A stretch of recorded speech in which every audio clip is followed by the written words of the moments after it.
کتنے ایسے ہیں جو روزے کے اس معیار پر پورے اترتے ہیں۔ محترم قائرین کرام، اور یہاں بھی میں کہوں گا کہ محترم ناظرین کرام، روزے کی صورت و روح کی پابندی کرنے سے روزہ دار کا اخلاقی معیار اعلیٰ ہو جاتا ہے، اس میں ضبط نفس اور تحمل پیدا ہوتا ہے اور وہ امن پسند بن جاتا ہے۔ یہ بھی جاننے کی بات ہے کہ رسول اللہ صلی اللہ علیہ وسلم نے فرمایا، روزہ باطنی طہارت ہے۔ رمضان شریف کی پہلی شب آتے ہی تمام شیاطینوں کو، سرکش جنوں کو جکڑ دیا جاتا ہے، دوزخ کی طرف جانے والے دروازے بند کر دیے جاتے ہیں اور جنت کے دروازے کھول دیے جاتے ہیں۔ پکارنے والا پکارتا ہے، اے بھلائی کے طالب آگے بڑھ، کہ نیکیوں کی بہار کا مہینہ ہے، اور برائی کے طالب رک جا۔ اور بہت سے لوگوں کو جہنم کی آگ سے نجات ملتی ہے، اور رمضان شریف کی ہر رات کو ایسا ہوتا ہے۔ ترمذی شریف۔ محترم ناظرین کرام، اللہ رب العزت نے رمضان شریف میں ایک رات شب قدر کے بارے میں فرمایا ہے کہ یہ 1000 مہینوں سے بہتر ہے، اور اس ماہ میں جو ایک فرض ادا کرے گا اللہ پاک اسے دوسرے مہینوں کے 70 فرضوں کے برابر ثواب بخشے گا۔ اور اگر کسی بیماری یا عذر شرعی کی بغیر رمضان شریف کا ایک روزہ بھی چھوڑ دیا تو عمر بھر روزے رکھنے سے بھی اس کی تلافی نہیں ہو سکتی۔ ترمذی شریف۔ رمضان شریف میں اللہ پاک نے قرآن مجید نازل فرمایا، جو انسانوں کی ہدایت اور فلاح و بہبود کے لیے ایک ایسی کتاب ہے جس نے انسانیت کو سعادت و عظمت کی انتہائی بلندیوں پر پہنچا دیا، لیکن ہم آج کے مسلمانوں نے اسی مقدس کلام کو صرف ثواب کے لیے مخصوص کر دیا ہے، یا پھر قسمیں اٹھانے کے لیے۔ کاش ہم ترجمے کے ساتھ پڑھ کر اس پر عمل کرتے تو اب یہ دن نہ دیکھنا پڑتے۔ رمضان شریف کے آخری عشرے میں اعتکاف بھی سنت مبارکہ حضرت محمد صلی اللہ علیہ وسلم ہے۔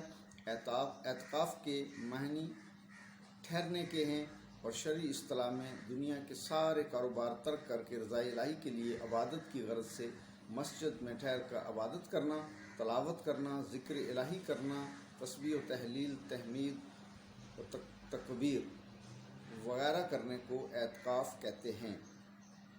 رسول اکرم حضرت محمد صلی اللہ علیہ وسلم کا فرمان عالی شان ہے کہ جس نے رمضان شریف میں 10 دن کا اعتکاف کر لیا، اس کو 2 حج اور 2 عمرے کا ثواب ملے گا۔ بہقی شریف۔ یہ کتنی بڑی فضیلت اور رحمت اور فضل اور کرم کی بات ہے۔ اعتکاف کی 3 اقسام ہیں: واجب، سنت اور نفل اعتکاف۔ اعتکاف کی حکمت یہ ہے کہ خلوت میں یکسوئی ہوتی ہے، اور اس پر تمام مجاہدات کے ثمرات کا انحصار ہے۔ اس میں ہر وقت مشغولی ہے، آدمی سوتے جاگتے ہر وقت عبادت میں شمار ہوتا ہے۔ یہ اللہ کے ساتھ قرب ہے، اس کے بہت سارے فضائل اور خواص ہیں۔ اعتکاف سنت موقتہ ہے۔ جس سال نبی کریم حضرت محمد صلی اللہ علیہ وسلم نے ظاہری حیات سے پردہ فرمایا، اس سال آپ صلی اللہ علیہ وسلم نے 20 روز کا اعتکاف فرمایا، لیکن اکثر عادت مبارکہ چونکہ آخر عشر کے اعتکاف کی رہی، اس لیے علماء کرام کے نزدیک وہی سنت موقدہ ہے۔ قارئین کرام، یہ ایسا عمل ہے جس کی فیض و برکات صرف وہی جان سکتا ہے جو اعتکاف کے عمل سے گزرے۔ حقیقت یہی ہے کہ اعتکاف سے قلب بالکل صاف ہو کر آئینے کی مانند ہو جاتا ہے، اور قلب میں استعداد پیدا ہوتا ہے۔ فیض و برکات باطنیہ کے حصول کی یہ خلوت مجاہدات کی معین و مددگار ہے۔ خلوت کا ہر شخص کو طویل وقت نہیں ملتا۔ سبحان اللہ، کس طرح شریعت مقدسہ میں ایک خاص خلوت کا بندوبست فرما دیا، اور رمضان شریف کے آخری عشرے کو اس کے لیے منتخب فرما دیا گیا، اور اسی خلوت کا نام اعتکاف رکھا ہے۔ حضرت ابن عباس رضی اللہ تعالیٰ عنہ سے روایت ہے کہ حضور نبی کریم صلی اللہ تعالیٰ علیہ وسلم نے فرمایا کہ جو شخص اپنے کسی بھائی کے کسی کام میں چلے گا اور کوشش کرے گا، اس کے لیے 10 برس کے اعتکاف سے افضل ہے۔ اللہ کی رضا کے لیے تو حق شانت تعالیٰ اس کے اور جہنم کے درمیان 3 خندقیں آڑ فرما دیتے ہیں، جس کی مسافت آسمان اور زمین کی درمیانی مسافت سے بھی زیادہ چوڑی ہے۔ محترم قارئین کرام، اللہ کریم نے رمضان شریف کے آخری عشرے کی طاق راتوں میں ایک رات ایسی رکھی ہے جسے شب قدر، لیلۃ القدر کا نام دیا گیا ہے۔ مفسرین اور محدثین کا کہنا ہے کہ 27ویں شب ہی شب قدر ہوتی ہے۔